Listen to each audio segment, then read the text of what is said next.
বন্ধুরা, পুঁই শাকের ডাঁটা দিয়ে গোটা মুগের তরকারি কখনো খেয়েছেন?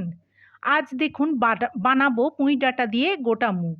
কড়াতে 2 চামচ তেল দিয়ে সাদা জিরে, তেজপাতা আর হিং ফোড়ন দিতে হবে। ফোড়নে সুন্দর গরম গন্ধ বেরোলে ডুমো করে কাটা আলু দিয়ে ভাজতে হবে। 5-6 মিনিট ভাজার পর দিতে হবে টুকরো করে কাটা পুঁই শাকের ডাঁটা।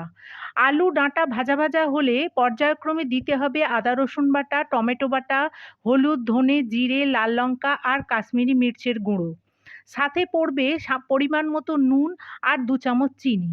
ভালো করে মশলা কষে নিয়ে দিতে হবে প্রেসারে 2 সিটি দিয়ে সেদ্ধ করা গোটা মুগ। এরপর আরও একটু কষে কিছুটা জল দিয়ে ঢাকা চাপা দিয়ে সেদ্ধ হতে দিতে হবে।